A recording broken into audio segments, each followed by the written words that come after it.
push that rock with Simpson Math. Let's talk about rational functions, and let's focus on the end behavior. And I could subtitle this the power of long division. The long division is going to help us find the end behavior. Now, we saw in the introduction video that when the degree of the top is smaller than the degree of the bottom, then very quickly the values of the denominator overwhelm the values of the numerator, and the function will approach zero. And we say that the end behavior is a horizontal asymptote. And we say the graph is mimicking the flat line y equals 0, or the x-axis. And this type of end behavior, horizontal asymptote, occurs if the degree of the numerator is smaller than the degree of the denominator. We'll say as x goes to positive and negative infinity, the y values, this is how we will describe the end behavior, the y values will go to 0. But what if the degree of the numerator is not smaller than the degree of the denominator? Well, that's where you're going to use long division. So let's look at an example. Here's an example where we have the degree is 1 up top in the numerator and the degree of the denominator is 1. We'll do long division. So I'm going to divide this x. I'll write it as x plus 0, but I'm going to divide it by the denominator. The divisor is x plus 1. And this goes into this one time. And this is a place value sensitive algorithm. So if it's x goes into x once, because, you know, x over x equals 1. Now I'm going to put the 1 in the column with numbers. Now I go 1 times this, and I get x plus 1, and then you subtract, and x minus x is 0, and 0 minus 1 is a negative 1.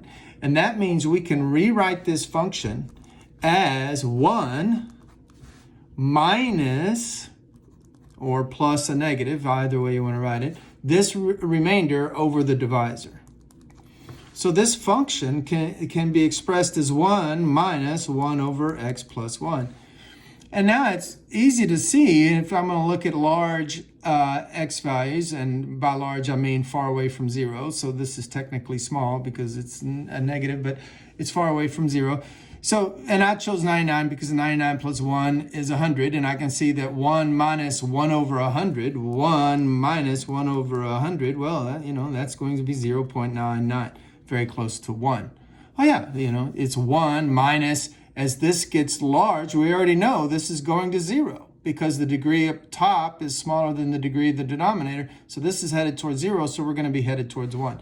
Notice if I put in negative 101 right here and add 1, I get a negative 100. So we have a negative, minus a negative is plus, so it's slightly bigger than 1. In that case, it's going to be 1 plus 1 over 100. And so that became 1.01.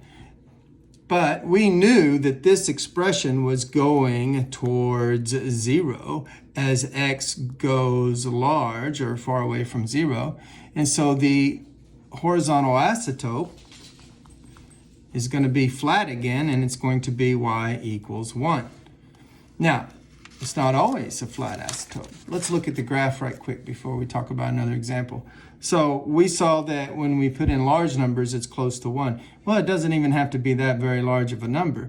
If I put in, say, 1 into this function, 1 plus 1 is 2. So I have 1 minus a half, which is a half. And if I put in, say, 2, 3, 4, well, I'll have 1/5 here. And 1 minus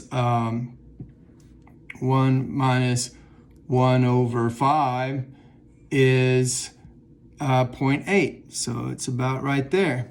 What if I put in 0? Well, then I'll have 0 divided by something which is 0. So it looks to me like it's already getting pretty close. By the time I get to 4, I'm at 0.8. There's 1. Now you have to be careful. Remember that this thing has a domain restriction. I should have mentioned that earlier, at -1. X cannot be -1. So it's going to look radically different when you get near 1. But right now we're just talking about the end behavior. So let's go over here to the left end and put in a value like 1, 2, 3, 4. Let's put in -5.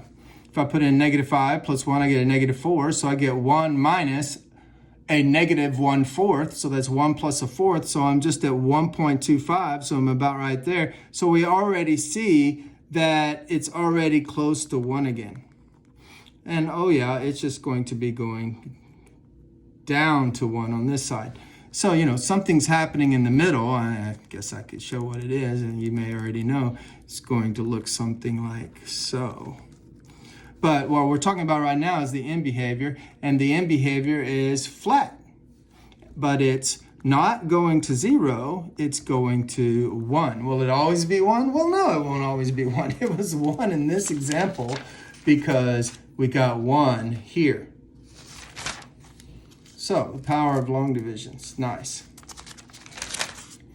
So, this one, notice the domain is all real numbers. I remembered to talk about the domain this time because the denominator is never 0. This is never 0. We know this is a parabola shifted up 1. Looking down at just the denominator right now, that's a parabola shifted up 1, never cross x-axis, so we don't have a problem with the denominator ever being 0. So the domain's all real numbers, but how are we going to find the end behavior? Well, the way you're going to find the end behavior is you're going to do long division.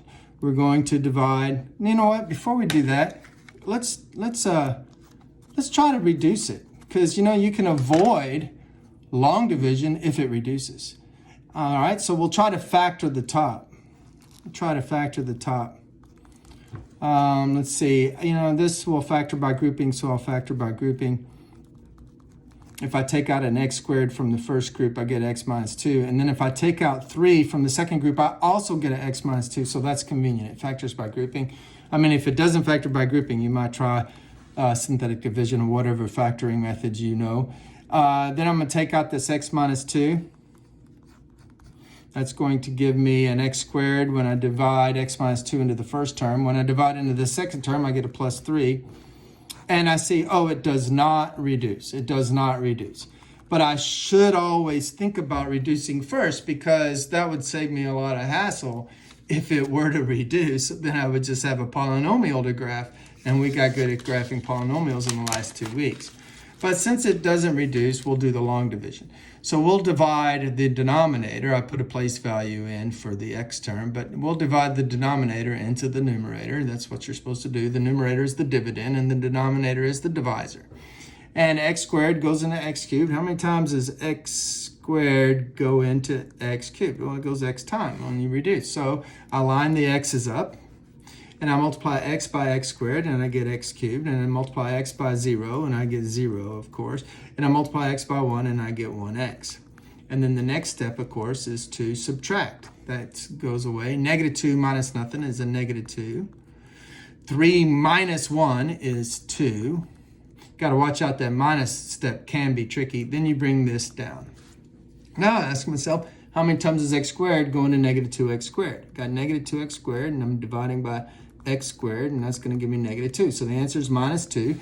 Put that here. Multiply negative 2 by this. Get negative 2x squared. Negative 2 times 0, of course, is 0. Negative 2 times 1 is a negative 2. And this minus itself is 0. 2 minus 0 is 2. 2x, that is. And negative 6 minus a negative 2 is negative 6 plus 2. Watch out. It's a negative 6 minus a negative 2. Right, so negative 6 plus 2. So I get a negative 4 here.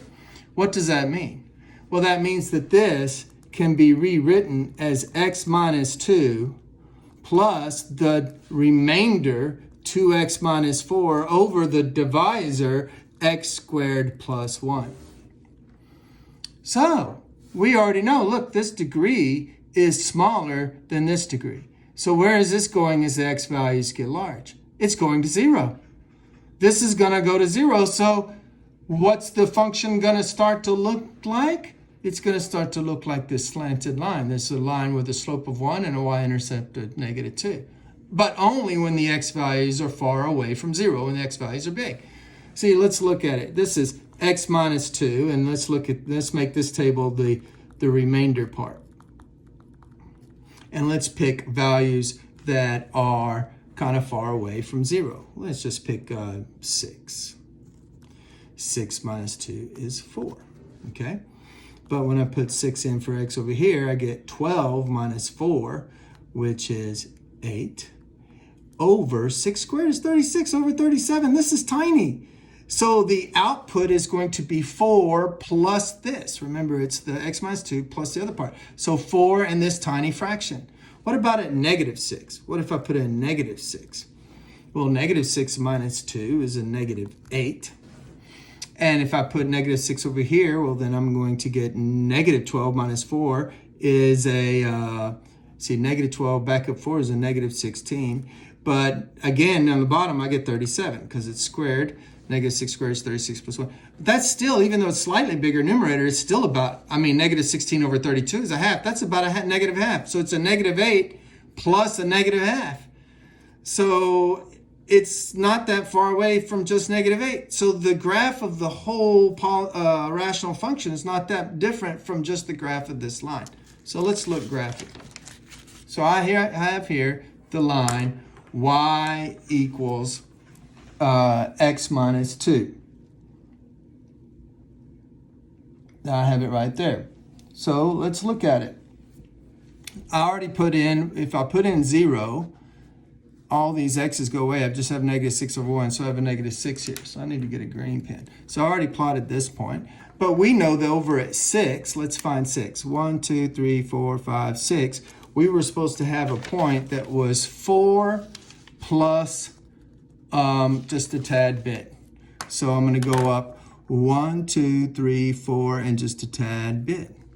Then at negative 6, 1, 2, 3, 4, 5, 6, I was supposed to go down 8 and a tad bit, negative 8 and about a half. So 1, 2, 3, 4, 5, 6, 7, 8, and a half-ish. I can't quite tell if it's above or below the line. Not really sure. This is below, so I think maybe it's below. We could check. And so it looks like I've got some weird situation where it's already mimicking the line here and here. And then it does something whack in the middle because remember, we're describing in behavior. Now, one thing you can always check for is where does the function equal its in behavior asymptote. So we could set the function, that's an algebraic challenge right there. I could set this function equal to its asymptote. Frequently, there's no solution. But in this one, I'm thinking there is a solution. Look, we're below, I think we're below the line and then we're above it, but there's no domain restrictions. So here's the asymptote. The asymptote was y equals x minus 2. Here's the function. I set the function equal to the asymptote. I multiply both sides by this denominator. Well, that leaves me the numerator. And then I multiply this by that. Oh my, that's a little bit of algebra. So x squared times x is x cubed, and x squared times a negative 2 is a negative 2x squared, and then 1 times x is x, and 1 times a negative 2 is a negative 2. I should have done this on the clean sheet of paper, but maybe it'll clean up real quick.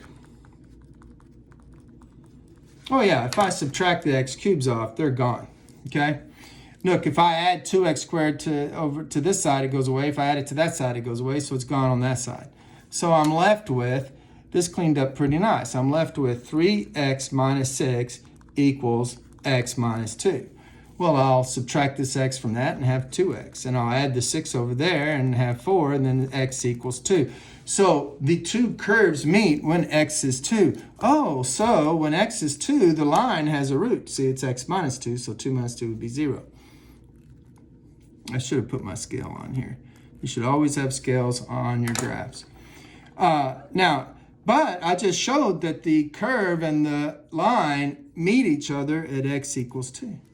So we have some weird situation where it bends away. I don't know exactly what it does. I'd have to plot more points, and you should. But it bends away from the graph and then bends back towards it and then starts mimicking it again. So the rational function is this curve here, this green curve, but notice it's mimicking this oblique line with a slope of 1 on the right and the left ends. So, moral to the story, to find the in behavior, anytime the degree of the numerator is not smaller than the degree of the denominator, you long divide. And you're going to find that it's going to mimic some polynomial. See over here, it mimicked a 0 degree polynomial. We didn't look at the yeah, we did. Here it mimicked a 0 degree polynomial, y equals 1. Here it mimics a first degree polynomial, y equals x minus 2. It could mimic some higher degree polynomial. Math made simple. It's Simpson Math.